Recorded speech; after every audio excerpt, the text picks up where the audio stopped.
चलिए, I am sorry. ठीक है, व्हाइट बॉक्स का जो वो है जी, काशिफ सवाल आपका क्या? अटेंडेंस, सर वो अटेंडेंस ले लें। अटेंडेंस ले लिए, चलिए अटेंडेंस ले ली जाए जनाब। चलिए जनाब, तो आप लोगों की अटेंडेंस हो जाए। ठीक है, बोलते जाइएगा जरा। अहमद रजा प्रेजेंट। जी, मोहम्मद अली खान, मोहम्मद अली, मरियम अजहर जी। मैं जरा ये चैट भी ऑन कर लूं ताकि कुछ लोग चैट पे बोल रहे होते हैं तो मुझे नजर आता जाए। ठीक है, अब्दुल्ला बिन हुसैन, अब्दुल्ला, नेहा फातिमा, नेहा का मैसेज आ गया। मोहम्मद हसीब, हसीब का भी मैसेज आ गया। ठीक है, काशिफ साहब मौजूद हैं। प्रेजेंट। कमोश कुमार जी जी जी, समोश, विशाल कुमार, मोहम्मद माज, सर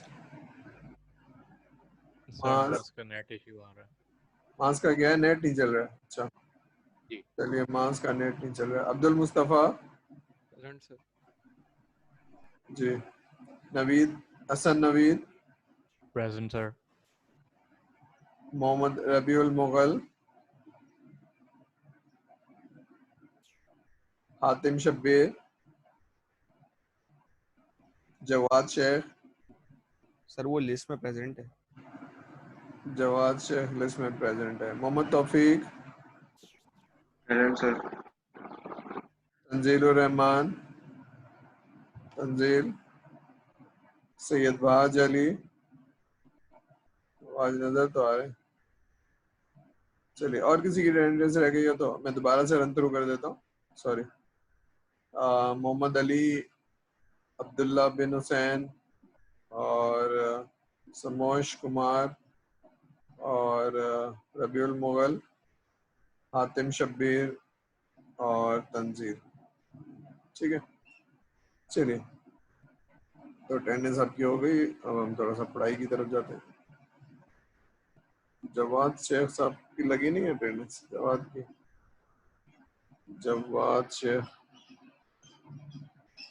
जवाद की नहीं लगी। चलिए, लगा दी जवाद आपकी। तंजील भी आ गए। अच्छा, चलिए, तंजील और रहमान लग गई आपकी तंजील।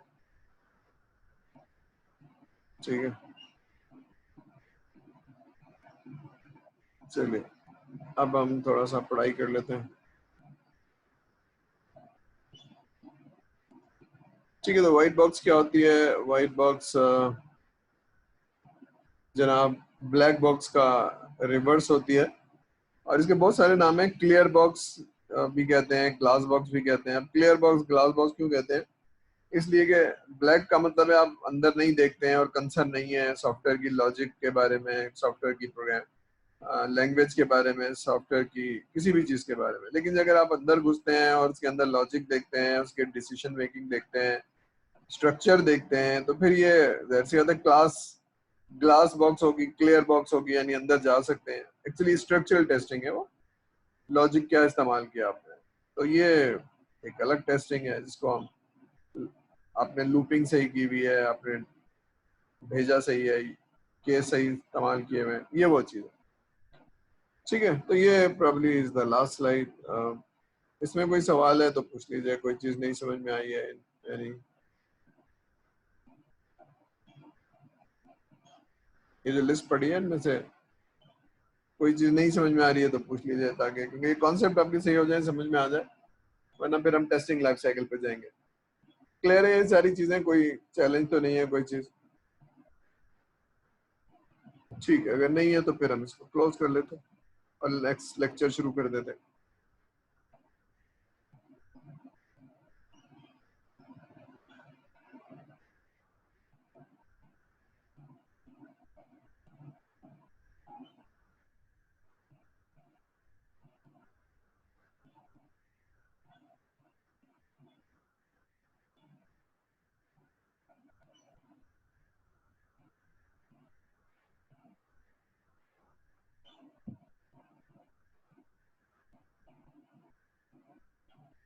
ठीक है, अब हम थोड़ा सा देखते हैं टेस्टिंग लाइफ साइकिल और उसमें थोड़ा सा टेस्ट केस कैसे बनाया जाता है, हम ये देख लेते हैं।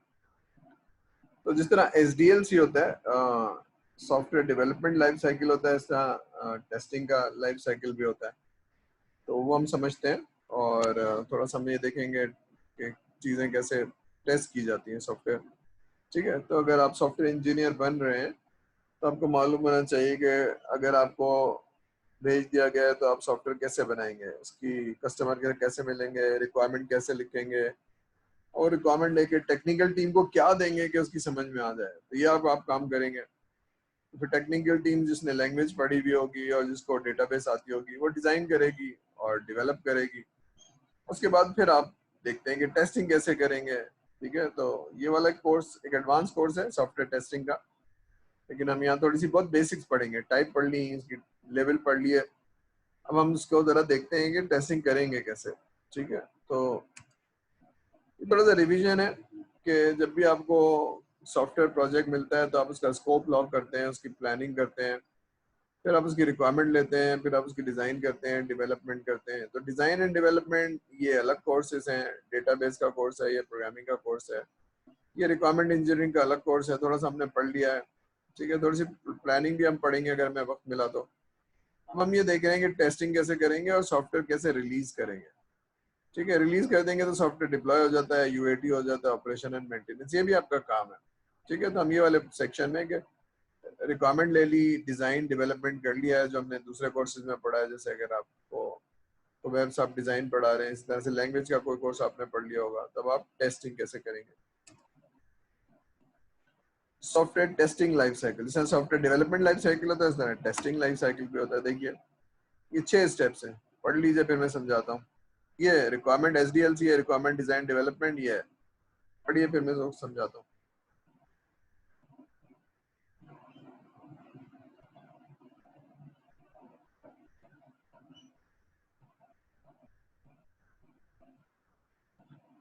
ठीक है, there are sequence of activities. पहले ये करेंगे, जाहिर सी बात है जब तक रिक्वायरमेंट नहीं होगी तो टेस्टिंग केस कैसे बनेंगे।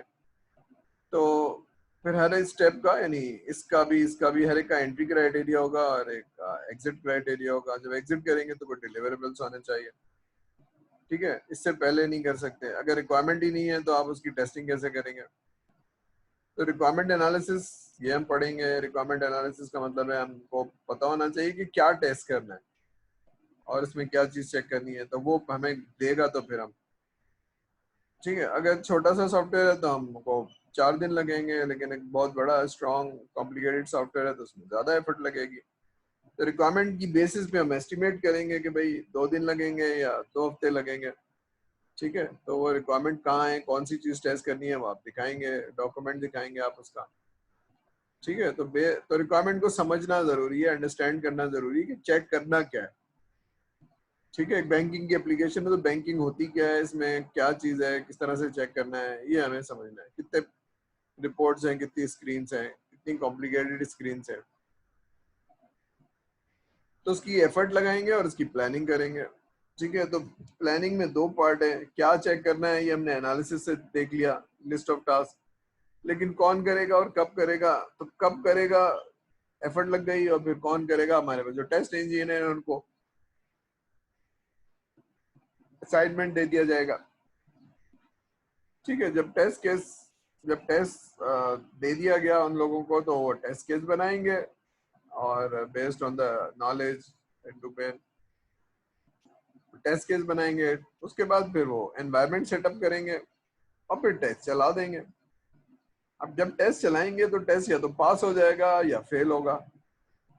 पास हो गया तो लिख देंगे पास, फेल हो गया तो वापस भेज देंगे, रिपोर्ट करते हैं एक्चुअली ये टेस्ट फेल हो गया। फिर उसके स्टेप्स बता देंगे क्या क्या मैंने डाला था और किस स्क्रीन पे क्या चीज डाली थी जो कि ये एरर आ रहा है, ये गलत हो रहा है, कैलकुलेशन गलत हो रही है, या कोई इंफॉर्मेशन सही फैच नहीं हो रही, या जो चीज आनी चाहिए थी वो नहीं आ रही है, तो वो पास नहीं हुआ। फिर आप उसको बता देंगे भाई पास नहीं हुआ। ठीक है, और आखिरी क्या है कि जब आपकी पास और फेल की आइट्रेशन खत्म हो जाती है, जैसे हमेशा नहीं चल सकते, तो एक आइटरेशन पे दूसरी आइटरेशन और मैक्सिमम 3 आइटरेशन पे खत्म कर देते हैं, सही हो जाता है सॉफ्टवेयर, तो उसको क्लोज कर देते हैं, उस मॉड्यूल को क्लोज कर देते हैं या उस सेक्शन को क्लोज कर लेते हैं या उस सिस्टम को क्लोज कर देते हैं, भाई हो गई जितनी टेस्टिंग करनी थी, ठीक है। फिर आप आगे, तो ये 6 स्टेप्स हैं। अब हर स्टेप में जाने का एंट्री क्राइटेरिया होगा, एग्जिट क्राइटेरिया होगा, उसकी कोई एक्टिविटीज होंगी, कुछ डिलीवरेबल्स होंगे। देखिए एंट्री क्या होती है, एग्जिट क्या होती है, ठीक है। तो एंट्री क्राइटेरिया क्या है कि जब तक ये नहीं होगा तो आप उस क्राइटेरिया में एंटर नहीं हो सकते हैं, और एग्जिट क्राइटेरिया के जब तक ये चीजें आप खत्म नहीं कर लेंगे जब तक आप आगे नहीं जा सकते हैं, ठीक है। जैसे entry criteria CS BS CS का क्या है कि जब तक मैं ग्रेजुएट वो इंटर नहीं करूंगा मुझे दाखिला नहीं मिलेगा। तो जिसने इंटर नहीं किया हुआ है और एक खास परसेंटेज नहीं ली हुई है, शायद 50%, तो आपको एडमिशन नहीं मिल सकता, आप एंटर नहीं हो सकते हैं किसी यूनिवर्सिटी में। एग्जिट क्राइटेरिया क्या है, एग्जिट क्राइटेरिया है कि 8 सेमेस्टर और तकरीबन 40 कोर्स आपने पास ना किए हो तो आप बाहर नहीं निकल सकते, यानी आपको डिग्री नहीं मिलेगी। तो एक्टिविटीज क्या है, एक सेमेस्टर, दूसरा सेमेस्टर, तीसरा सेमेस्टर, चौथा सेमेस्टर, और ये 8 सेमेस्टर तक चलेगा। और जब तक चलेगा तो, लेकिन उसमें कोर्स पास करना भी जरूरी है, तो आप एग्जिट नहीं कर सकते जब तक कि आपने 8 सेमेस्टर के रिक्वायर्ड कोर्सेज ना पढ़ लिए हों, तब तक आपको डिग्री नहीं दी जाएगी, ठीक है। तो एक्टिविटीज क्या है, सेमेस्टर्स, पढ़ाई, असाइनमेंट्स, क्विजेज, ये एक्टिविटीज हैं, ठीक है। डिलीवरेबल्स क्या है, डिलीवरेबल्स उसके जो भी होते हैं, mid term, final, results, projects, FIP, ये सारे डिलीवरेबल्स हैं, ठीक है। तो ये किसी भी प्रोसेस के, तो ये टेस्टिंग लाइफ साइकिल जो वहाँ लिखी हुई थी उसकी डायग्राम है। रिक्वायरमेंट एनालिसिस करेंगे, टेस्ट की प्लानिंग करेंगे, फिर आप टेस्ट केसेस लिखेंगे, टेस्ट केसेस लिखने के बाद आप एनवायरनमेंट सेटअप करेंगे। फॉर एग्जांपल ये टेस्ट तो करना है लेकिन IBM की मशीन होनी चाहिए और ये वाला ऑपरेटिंग सिस्टम होना चाहिए, तो अगर आपके पास नहीं है तो पहले वो एनवायरनमेंट सेटअप करेंगे, या कस्टमर के पास जो भी है फलाना वाला वर्जन है और ये वाला पैचअप है तो ये है, और उसके बाद आप टेस्ट चला देंगे। टेस्ट चलाने के बाद जो भी उसका रिजल्ट आएगा वो आप टीम को बता देंगे। तो नॉर्मली जो टेस्ट केसेस रिपोर्ट होती है वो मैनुअल नहीं होती है, वो क्योंकि 100 लोग, 200 लोग और फिर 15 टेस्ट इंजीनियर, कौन किसको क्या बता रहा है, तो एक सॉफ्टवेयर के थ्रू असाइन हो जाता है टेस्ट और फंक्शनैलिटी, हम उसको टेस्ट करते हैं और उसी को उसी सॉफ्टवेयर में रिपोर्ट कर देते हैं।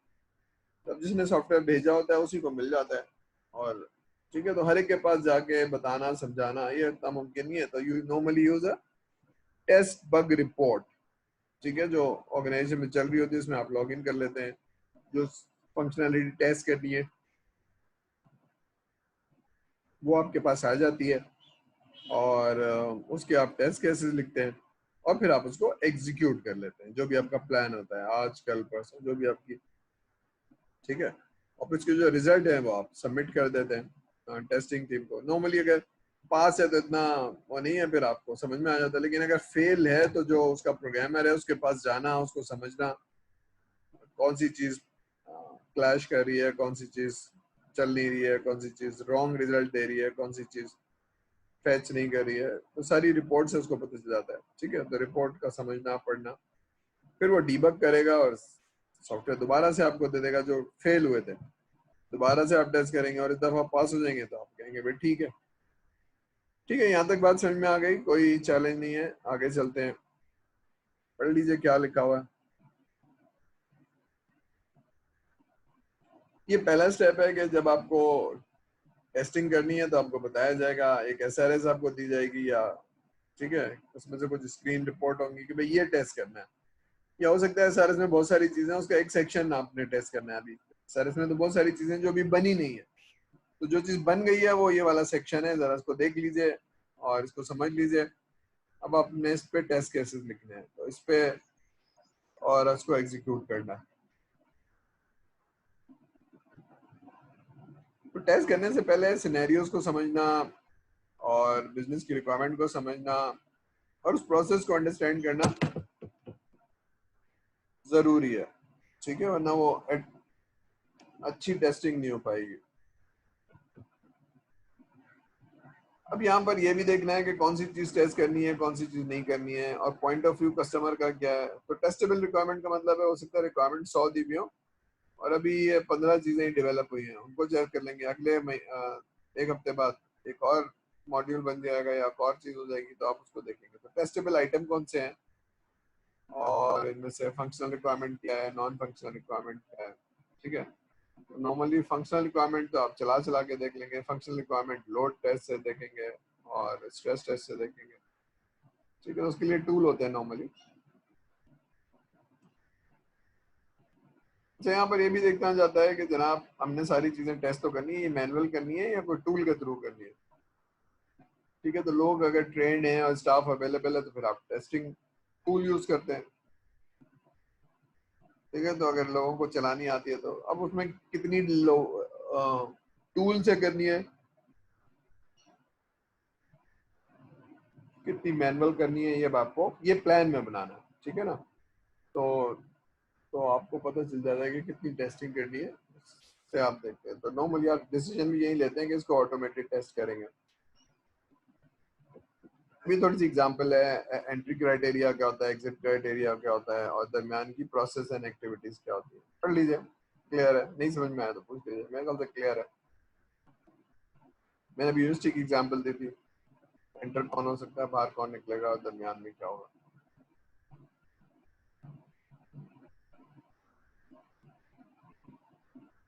ठीक है, आगे चले। अब ये एंट्री क्या है कि फॉलोइंग डिलीवरेबल्स आर अवेलेबल। ठीक है, then enter in this phase. Requirement analysis कब होगी, जब रिक्वायरमेंट मौजूद होगी। अगर रिक्वायरमेंट मौजूद ही नहीं है तो उसकी एनालिसिस कैसे होगी। ठीक है, तो जब भी आप इस फेज में जाएंगे तो रिक्वायरमेंट का डॉक्यूमेंट मौजूद होना चाहिए।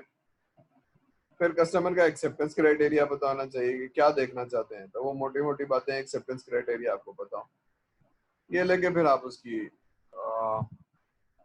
टेस्ट केसेस बनाना शुरू करेंगे। ठीक है, इसका एग्जिट क्राइटेरिया है कि अगर आप ये बनाएंगे तो शायद रिक्वायरमेंट ट्रेसेबिलिटी मैट्रिक्स भी होना चाहिए इसके साथ, और क्या क्या चीजें अटैच हैं, इसके बाद क्या होगा। तो रिक्वायरमेंट ट्रेसेबिलिटी मैट्रिक्स भी आपके पास होना चाहिए। अभी ट्रेसेबिलिटी का वर्ड तुम्हें कल से समझ में आ रहा होगा कि what is traceable, what is not traceable. ये अभी तक भी नहीं समझ में आना शुरू हुआ, कल से समझ में आ रहा होगा ट्रेसेबिलिटी। आई एम एज्यूमिंग अब आपने पढ़ लिया रिक्वायरमेंट 200 पेज की है और इसमें कम से कम 20 स्क्रीन है, तब आपको मालूम हो गया कि कितना टाइम लगेगा और कौन कौन आपके टेस्ट इंजीनियर हैं जो इस प्रोजेक्ट में आपकी मदद कर सकते हैं। ठीक है, तो उनको बुलाया है और उनको एक क्लास दे दिया। ठीक है, उसके अलावा ये होता है कि आप प्लानिंग के अंदर टेस्ट स्ट्रेटेजी भी देखते हैं कि बिग बैंग करेंगे या टॉप डाउन या बॉटम अप करेंगे। तो ये स्ट्रेटेजी भी आपकी होती है। नॉर्मली टॉप डाउन होती है या बॉटम अप होती है। ठीक है, तो बिग बैंग अब नहीं होती है अनलेस कि एक छोटी सी एप्लीकेशन बन रही है, इसमें 4 चीजें टेस्ट करनी है, तो वो जब पूरी कंप्लीट हो जाएगी तभी बनेगी, चेक होगी। तो वो तो एक अलग केस है। ठीक है,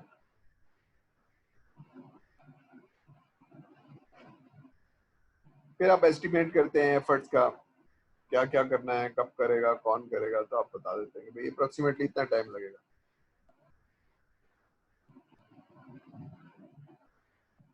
ठीक है, तो नॉर्मली क्या होता है कि अगर आप एजाइल हैं तो ये सारे लोग साथ बैठे होंगे, रिकमेंड देने वाला भी, टेस्ट इंजीनियर भी और जीओआई वाला भी, और ये सारे लोग साथ बैठे होंगे, क्रॉस फंक्शनल बैठते हैं। लेकिन वाटरफॉल है तो अब इसमें भी एक अच्छी एक्सरसाइज हो गई कि खाली वाटरफॉल जैसा नहीं रहा ना।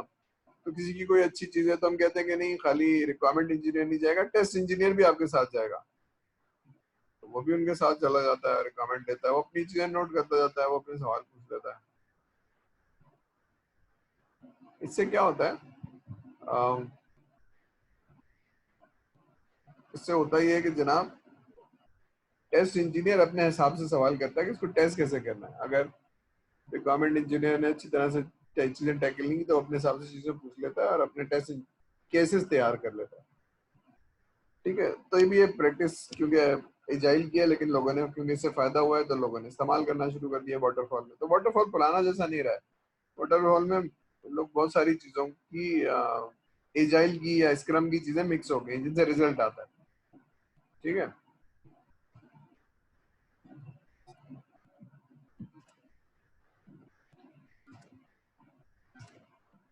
ये टेस्ट प्लानिंग में क्या होगा, उसकी एक्टिविटीज क्या होंगी, इसका आउटपुट क्या होगा। ठीक है, अगर आपने टेस्ट के वो मिल गया, आपको रिक्वायरमेंट मिल गई है, तो आप बैठ के पढ़ेंगे और उसमें से आइडेंटिफाई कर लेंगे क्या क्या चीजें टेस्ट करनी है, और फिर उसकी एफर्ट्स निकाल लेंगे और उसका एक प्लान बना लेंगे। ये एक्टिविटीज जो करेंगे, आप टेस्ट प्लान बना लेंगे, टूल कौन सा करना है, उसकी एफर्ट एस्टिमेशन, रिसोर्स की प्लानिंग, और अगर लोगों तैयार नहीं है तो उनकी ट्रेनिंग। ये सारी एक्टिविटीज करेंगे। उसका आउटपुट क्या है, उसका आउटपुट ये है कि टेस्ट प्लान आपके पास बन गया, टेस्ट स्ट्रेटेजी बन गई। ठीक है ना, तो ये आपका ये वाला जो चीज है ना, ये आपका एक आउटपुट हो गया इसका। यानी आपने रिक्वायरमेंट थी, बैठ के पढ़ी, प्लान बनाया, ये एक्टिविटीज आप कर रहे हैं। इसका आउटपुट क्या है, इसका आउटपुट ये है कि जनाब एक प्लान तैयार हो गया, एक स्ट्रेटजी तैयार हो गई, और ये मालूम हो गया कि कितने दिन या घंटे या महीने लगेंगे इसमें। ठीक है, तो ये अब हमें पता चल गया। अब हम इसकी एग्जीक्यूशन करेंगे, टेस्ट केसेस बनाएंगे। तो टेस्ट केसेस बनाएंगे, तो टेस्ट केसेस क्या होता है, एक डिटेल टेस्ट केस होता है, इसमें डेटा होता है, स्टेप्स होते हैं और बहुत कुछ होता है। तो हम जरा देखते हैं इसमें क्या होता है। तो test cases are map from the requirement. अब ये टेस्टिंग है क्या, उसकी डेफिनेशन पढ़ी क्या थी, याद है किसी को? टेस्टिंग ये है कि जो कस्टमर ने फंक्शनैलिटी दी है या रिक्वायरमेंट दी है वो है कि नहीं है। तो रिक्वायरमेंट देख लो और इसको चला के देख लो, अगर चल रहा है तो बिल्कुल सही है। ठीक है, तो रिक्वायरमेंट को मैप करते हैं स्क्रीन से, रिपोर्ट से। अगर सही चल रहा है तो हम कहते हैं पास है। ठीक है, तो ये है कि हम उसको पास करते हैं। लेकिन अगर कोई चीज पास नहीं है तो फिर उसको डीबग किया जाता है, सही किया जाता है। सही करने को हम रीवर्क कह रहे हैं। तो जितना रीवर्क कम होगा, जितना सॉफ्टवेयर अच्छा होगा, वो जल्दी पास हो जाएगा। जितना खराब होगा उतना ज्यादा टाइम लगेगा सही करने में। ठीक है, तो उसमें फिर आपको एफर्ट लगेगी, दोबारा से टेस्ट करना पड़ेगा।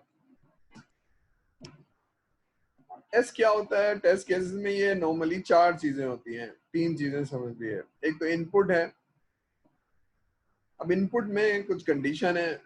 इनपुट बैंक की एप्लीकेशन है, तो अगर माइनर है तो उसकी कंडीशन कुछ और होगी, और अगर अडल्ट कस्टमर है तो उसकी कुछ और होगी, और ये है तो कुछ और होगी। तो इनपुट होगा और टेस्टिंग स्टेप्स होंगे, ये डालो, उसके बाद फिर ये डालो, उसके बाद ये डालो। तो that is called procedure, testing procedure.